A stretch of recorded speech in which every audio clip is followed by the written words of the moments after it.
trying to survive nursing school or a health science program can feel overwhelming, to say the least, especially in the beginning due to the pace of the programs. But take a deep breath and take it from me, someone who has had to learn how to swim in the fierce ocean of health academics. You can do it. You will do it, as long as you find the right strategies that work for you. The pace is crazy, and the pace can also be daunting. But the other challenge is the load. While it's not rocket science, the load can be like trying to eat 3 shovels of food and 10 gallons of water in each class, and having to face another 3 shovels and another 10 gallons of water the next class period. Nevertheless, you can do it. You will do it, as long as you find the right tactics that work for you. Here's my point. Effort is going to be crucial along the journey. However, in order to be successful, you're going to need more than effort. Actually, you'll need more than a plan. You'll need a good plan and great execution of that plan, plus a solid mindset. But don't worry, you can do it. You will do it, as long as you stick to it. Let me give you an example of what I mean by effort alone won't do it. Orange soda represents artificial confidence. There's no real orange juice in orange soda. Metaphorically speaking, orange juice represents real confidence. So it's easy to go over the same material over and over and over with the mindset and the anticipation that surely if I study long enough, I will surely pass the test. But that's not true. Sounds true, but it's not. It's not about studying longer. It's about studying effectively, studying deeper, grasping the heart, the big picture of the content. Therefore, if you're studying, you don't want to just be going over the same thing over and over. You want to be making connections that help you apply the material. To apply the material is to be able to take isolated facts, place them in a scenario, and know what to do with the findings. The goal is not to be intimidated, but to face these challenges head on, outthink it, outsmart it. Long story short, simply working hard is not enough. You still will have to use effort, no doubt about it.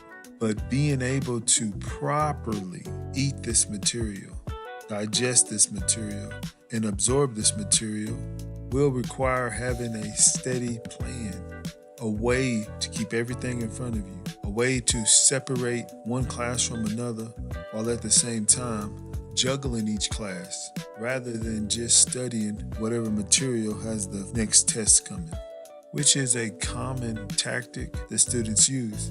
And they may even be successful on that test, but because they've neglected other classes, the next test comes like a bus and runs them over. So learning how to juggle the material is critical.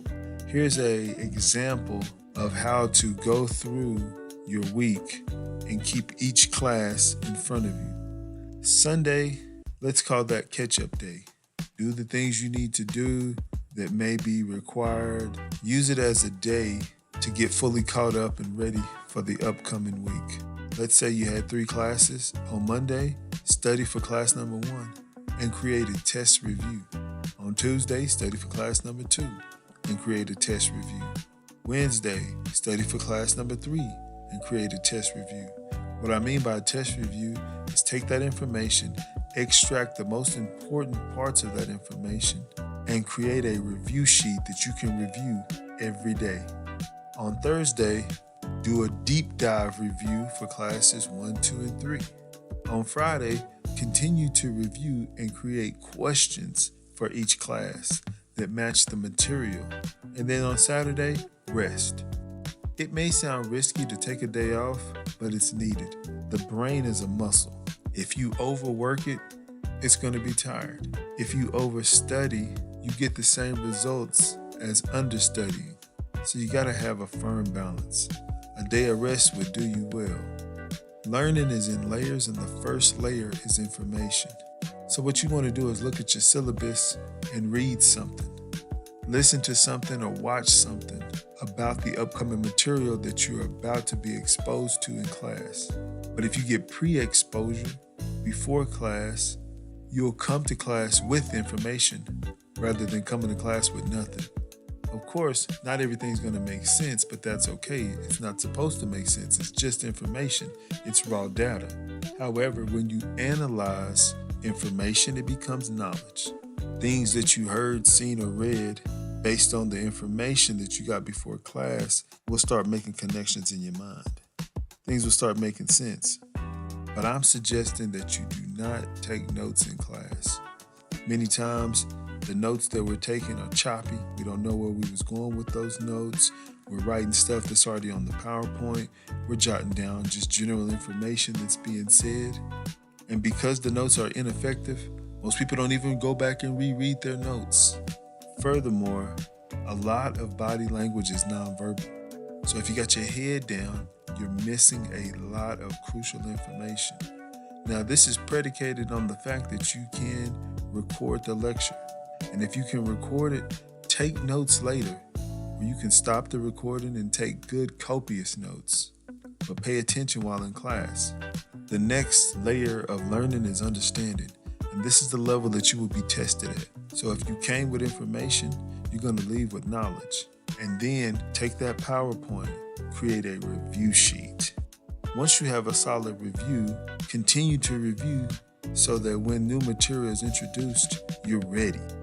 To get a full example of my note-taking style, see my video on note-taking. But the point that I want to make today in this video is that I want you to write your notes in the manner in which you're going to be tested, which is a question and answer format. For example, don't just take random vital signs, signs and symptoms, or procedures and put them on isolated parts of a page. Ask yourself a question and answer that question. Tell a story and build those isolated facts into the story. The key to all this is preparing the same way that you're going to be tested. Everything should be in question and answer format. You should be looking at tons of questions. Questions are the absolute best way to study and apply the material, as well as reduce anxiety for the upcoming test. And, of course, use the best tools possible. For example, use AI, artificial intelligence, as a powerful study partner that can cater to your specific way of learning. Use it to help you grasp the material at its most simplest point. Use it to help you grasp the big picture so that you could critically think the gaps. There's a science to everything. Use the best tools possible, but you also need the best fuel possible. You're studying not to pass a test, but to perfect your craft in the healthcare industry. So you're going to need plenty of water. You can't critically think at your highest level if you're dehydrated. You're going to need to exercise. Get the blood going. Keep it going. Keep it rich and flowing.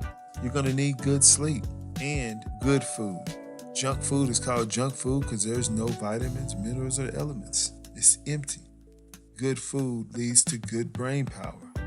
You're also going to need fresh air. You're going to need sunlight. What if it's not a comprehension issue? What if it's simply a brain fog issue? And these lifestyle tips could fix it. Would you do it? In closing, be advised, your mindset is your greatest weapon.